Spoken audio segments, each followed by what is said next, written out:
नमस्कार दोस्तों, आप सबका स्वागत है सरकारी आईटीआई यूट्यूब चैनल पर। दोस्तों, इस वीडियो में बात करने वाले हैं Bihar ITI CAT 2023 admission process के बारे में। बिहार आईटीआई सरकारी कॉलेज में एडमिशन कैसे होगा, उसके बारे में आपको इस वीडियो में संपूर्ण जानकारी मिलेगा। आपका रैंक कार्ड आ गया है, तो रैंक कार्ड आने के बाद आपको क्या करना है, कितने रैंक पर आपको सरकारी कॉलेज मिलेगा, कितने रैंक पर कौन सा ट्रेड मिलेगा, इलेक्ट्रीशियन और फिटर के लिए कितना रैंक चाहिए, और सेट मैट्रिक्स क्या है और कब आएगा, उसके बारे में आपको इसमें जानकारी देने वाले हैं। सबसे पहले बता दें कि बिहार आईटीआई कैट का जो लोग एग्ज़ाम देते हैं उन लोग का रैंक कार्ड जारी किया जाता है। आप लोग का रिजल्ट प्रकाशित नहीं किया जाता है। रैंक कार्ड का मतलब कि आप लोग जो है 2 स्तर से रैंक कार्ड तैयार किया जाता है। एक जो है पूरे बिहार में कितने लोग एग्ज़ाम दिए हैं उस पर आपका रैंक कितना है, और दूसरा आपके डिस्ट्रिक्ट में कितने लोग एग्ज़ाम दिए हैं उस पर रैंक आपका कितना है। यदि रिजल्ट जारी किया जाता तो आपका नंबर यानी कि मार्क्स शो होता। Marks Bihar ITI CAT exam में शो नहीं किया जाता है, आपका रैंक आता है। रैंक के बारे में थोड़ा सा और बता दें तो रैंक आपका जितना कम होगा, जैसे कि मान लीजिए आपका रैंक जो है 100 से अंदर है, यानी कि 1 से लेकर 100 तक के बीच में आपका रैंक है, तो आप जो है अच्छा स्कोर किए हैं। यदि आपका जो है रैंक 600 है या 900 है या आपका रैंक 2000 प्लस है, तो आपका जो है एग्ज़ाम में मार्क्स कम आया है। तो ये कैसे पता चलेगा कि आपका मार्क्स कितना आया है? तो बिहार आईटीआई कैट एग्ज़ाम में आपका मार्क्स शो नहीं किया जाता है, रैंक शो किया जाता है। इसी रैंक के आधार पर आपको सीट आवंटन कराया जाता है, यानी कि आपको आईटीआई में जो ट्रेड होते हैं उसमें काउंसलिंग के लिए बुलाया जाता है। तो कितने रैंक पर सरकारी कॉलेज मिलता है, इसके बारे में आपको बताते हैं। जो बिहार आईटीआई कैट का एग्ज़ाम होता है, इसके लिए जो आप फॉर्म फिलअप करते हैं, इस आप सरकारी आईटीआई के लिए ही फिलअप करते हैं, यानी कि गवर्नमेंट आईटीआई के लिए ही आप जो है एग्ज़ाम देते हैं और आप जो है फॉर्म फिलअप करते हैं, उसके बाद आप एग्ज़ाम देते हैं। यदि आप प्राइवेट आईटीआई के लिए सोच रहे हैं कि हमारा रैंक ज़्यादा आया है तो हमको प्राइवेट आईटीआई मिल जाएगा, तो क्या होगा, हमारा रैंक अच्छा आया है लेकिन हमारे डिस्ट्रिक्ट में सरकारी आईटीआई कॉलेज नहीं है, यानी कि गवर्नमेंट आईटीआई नहीं है, तो हम क्या करेंगे, तो हमें प्राइवेट मिलेगा। तो अब ऐसा नहीं है। आप जो है आईटीआई कैट का एग्ज़ाम दिए हैं तो आपको सरकारी कॉलेज ही मिलेगा, गवर्नमेंट कॉलेज ही मिलेगा। प्राइवेट में आप डायरेक्ट जाकर एडमिशन ले सकते हैं, उसके लिए कोई इंट्रेंस एग्ज़ाम देने की आवश्यकता नहीं है। ठीक है, तो आपका रैंक कितना भी आया हो, 100 रैंक आया हो या आपका 1000 प्लस रैंक आया हो या आपका 2000 प्लस रैंक आया हो, वो आपका कोई मैटर नहीं करता है। ठीक है, आप लोग को सरकारी कॉलेज ही मिलेगा। अब बात कर लेते हैं कि कितने रैंक पर कौन सा ट्रेड मिलेगा। यह मोस्ट इम्पोर्टेंट है, क्योंकि रैंक को देखते हुए ही आपको ट्रेड दिया जाता है। लेकिन यह ट्रेड आपके डिस्ट्रिक्ट में कितने सीट अवेलेबल हैं और आपके कैटेगरी में कितने सीट अवेलेबल हैं उस पर डिपेंड करता है, और आपका रैंक कितना आया है। ठीक है, समझे? तो कहाँ से आप देखेंगे कि सीट कहाँ से देखें कि आपके डिस्ट्रिक्ट में कितना सीट अवेलेबल है, तो ये देख पाएंगे। आपको यहाँ पर एक सेट मैट्रिक्स दिखाया गया है, ये सेट मैट्रिक्स आपको इसी वीडियो में आगे बताया जाएगा। तो आपको कैसे पता चलेगा कि आपके रैंक के अनुसार आपको कौन सा ट्रेड मिलेगा? तो आपका एक ओपन मेरिट रैंक है और एक आपका डिस्ट्रिक्ट वाइज मेरिट रैंक है। तो जो ओपन मेरिट रैंक है वो पूरे बिहार में जितने भी सीट हैं, आप उसमें से किसी भी डिस्ट्रिक्ट में चाहें तो काउंसलिंग करा सकते हैं।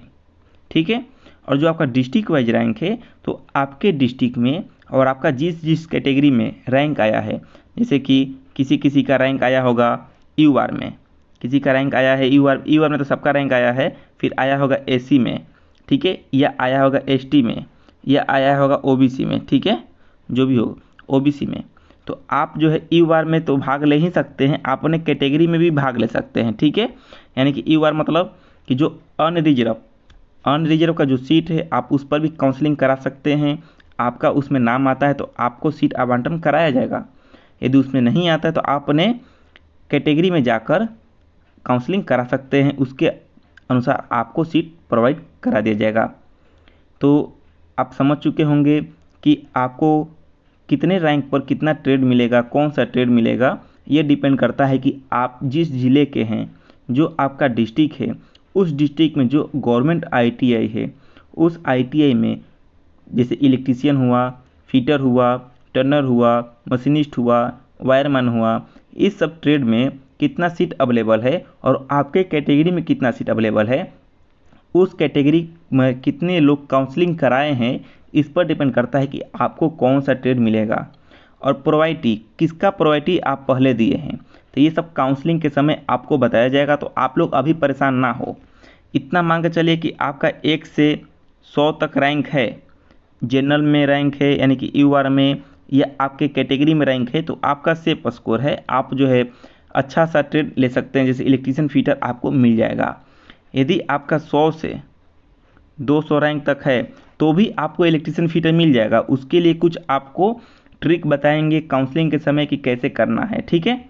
और यदि आपका जो रैंक है 500 के अंदर है, यदि आपका रैंक 500 के अंदर है और आप UR के हैं, ठीक है, तो आपका जो है एडमिशन निश्चित पूर्वक रहिए कि आपका एडमिशन हो जाएगा, ठीक है। और यदि आप AC कास्ट से हैं और आपका 600 रैंक से नीचे है, ठीक है, यानी कि 600 रैंक तक है, तो भी आपका एडमिशन हो जाएगा, ठीक है, यदि आप AC कास्ट से हैं। यदि आप ST से हैं तो ST से मान लीजिए 700, और OBC से यदि आप 900 या 1000, ठीक है, 900 या 1000 के बीच में आपका रैंक आ रहा है, तो भी आपको कोई ना कोई ट्रेड मिल जाएगा। इसमें ये होता है कि काउंसलिंग के लिए सभी लोग भाग लेते हैं, लेकिन उनको जानकारी के अभाव के बिना उनका काउंसलिंग छूट जाता है, या एडमिशन होने के बाद उन लोग का एडमिशन रद्द हो जाता है।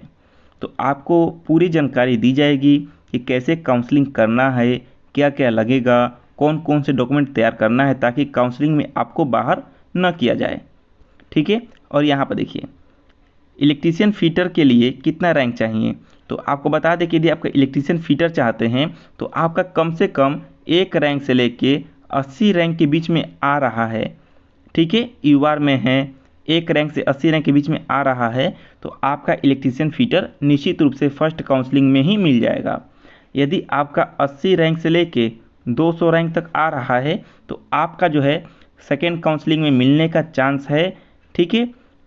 तो आप वहाँ तक ले सकते हैं कि यदि आपका UR में इतना रैंक आ रहा है तो आपको इलेक्ट्रीशियन फिटर मिलने का चांस है।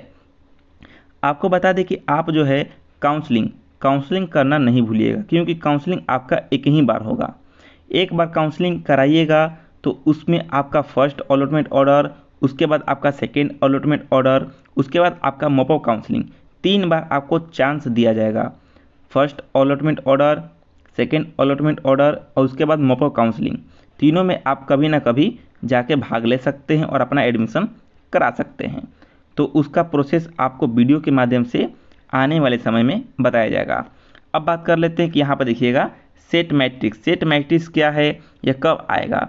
तो सेट मैट्रिक्स जो है आपके डिस्ट्रिक्ट में कितने ITI हैं और उस ITI में कितना ट्रेड है और उस ट्रेड में कितना सीट खाली है, और उस ट्रेड में कितना सीट खाली है, उसके अलावा देखिए कि उस सीट में आपके कैटेगरी में कितना सीट खाली है, यहाँ तक आपको सेट मैट्रिक्स में देखने को मिल जाएगा। तो इससे आपको अंदाज़ा लग जाएगा कि आपका रैंक के अनुसार वो ट्रेड मिलेगा कि नहीं मिलेगा।